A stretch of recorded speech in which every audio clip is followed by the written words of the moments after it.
What's up, everybody? Prerock here, back again with another awesome MCAT question of the day. Today's one is about respiration, and it says the electron transport chain, also known as the ETC, within the mitochondria is an important part of cellular respiration. In the ETC, electrons move down a chain to create a proton gradient, and this proton gradient is ultimately used to generate ATP. When the electrons move down the ETC, what direction are the protons pumped?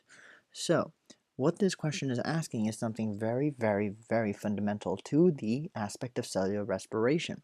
So, that's our first key word, cellular respiration. And the thing within the cellular respiration that this is talking about is the electron transport chain. And that's the third part of cellular respiration.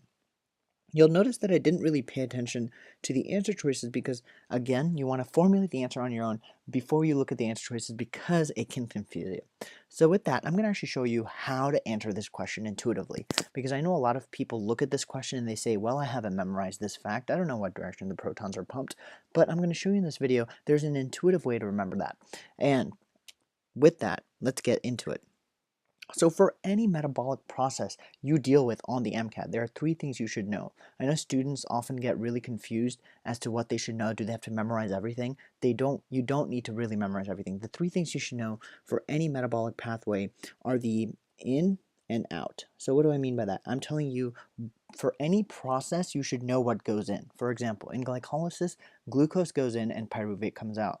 In the Krebs cycle, acetyl-CoA goes in, and then you get a cycle which basically replenishes and makes a lot of NADHs. Similarly, in the second thing you should know is, in the case of glycolysis and cellular respiration, you should know if there's any NADH/FADH2 produced, because these are important electron carriers. And if they are produced, how many are produced? Like in glycolysis, how many of them are produced? And the other thing is obviously ATP. Metabolism relies around energy conversions, and ATP is the foundation of energy. And the last thing is location.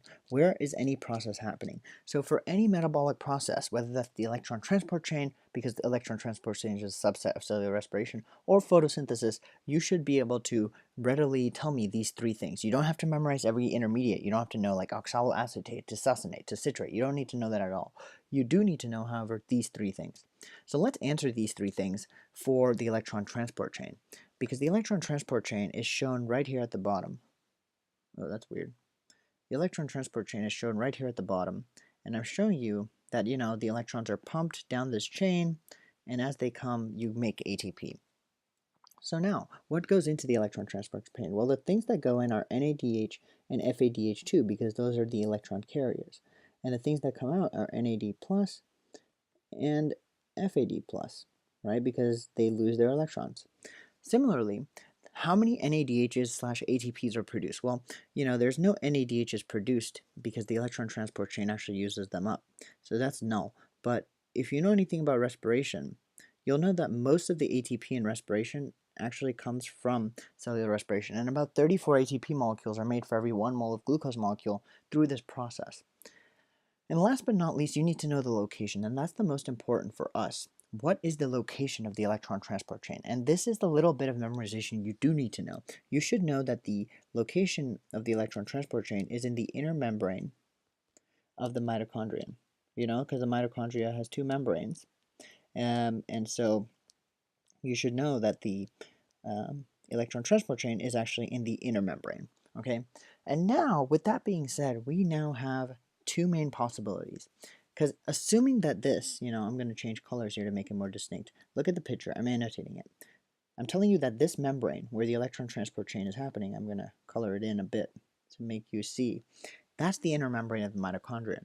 So now I'm asking you, in what direction are the protons pumped? Well, the protons are obviously pumped this way, but we don't know what direction they are because we don't know what the top is and we don't know what the bottom is.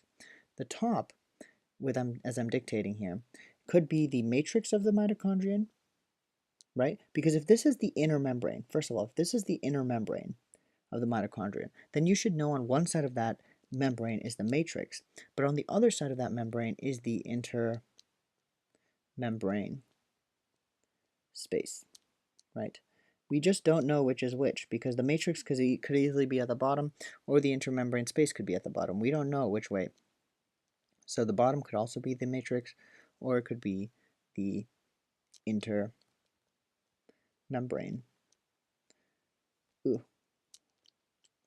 space. And now, how do we intuitively figure it out? How do we know which one is which? Well, I'm going to tell you a really intuitive way to do that. First of all, you should know that the matrix of the mitochondrion has lots of metabolic processes happening. If you don't already know, the citric acid cycle, right? The citric acid cycle happens in the matrix. That's one thing that's happening there. Another thing that happens in the matrix is the beta oxidation. So if you don't already know, beta oxidation is a way that fats get broken down. But the point is, in the matrix, there's a ton of metabolic processes, and that actually creates a high need for ATP, okay? And on the other hand, the intermembrane space, which I've drawn, as the right arrow coming off, the intermembrane space, there's nothing going on there. The intermembrane space is a useless place basically because it's in the middle of two membranes. So there's no need for ATP there. So if you, as nature, because nature is the force of evolution, were trying to design ATP to be produced in a place that it's needed, you'd want to produce ATP. You notice right here, ATP is being produced. You'd want to produce it in a place where it's needed, and the place where it's needed is the matrix, right? So intuitively, this is how you can remember that the protons are pumped from the matrix to the intermembrane space, because the matrix is where where ATP is needed. So protons need to flow back down and actually generate ATP. So let me clarify that just a bit. So I'm telling you right now that we want ATP to be produced in the matrix, right? And if we want ATP to be produced in the matrix, that means protons have to flow down their concentration gradient and into the matrix. And therefore, they have to flow down into the matrix. But for that to happen, they need to actively first be pumped out of the matrix, right? That's the only way they can flow back in.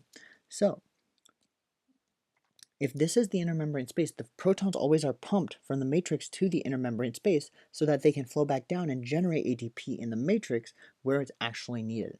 Okay, so this is an intuitive way you can remember this, and therefore, the answer here technically is that the H plus has to be pumped from the matrix, right? Because the matrix is where we want the ATP to eventually end up. So we pump H plus across, and then H plus, as it's pumped across, will come back down and help us generate that ATP in the matrix. So it's actually pumped from the matrix to the intermembrane space. And this is a question that a lot of students, and myself included, have gotten wrong before. And I had to come up with an intuitive way to remember this, and this is one of the best ways to do so. And so with that, I hope you guys enjoyed the video, you learned something. Please like, comment, subscribe, let me know if you have questions, and I'll see you in the next video. Thanks for watching. Hey, thanks for watching the video. Really appreciate it. You want to check out any of my other videos, there's going to be one right here. Another link to one of my videos right here. And another video right here. Why not? I'll put one video right over here. And last but not least, if you want to subscribe to this channel, really appreciate it because I'm still an early YouTuber trying to get it down. But a subscription button should be right over here. So please subscribe. Cool. Thanks. See you guys in the next one. Hope you find these videos helpful.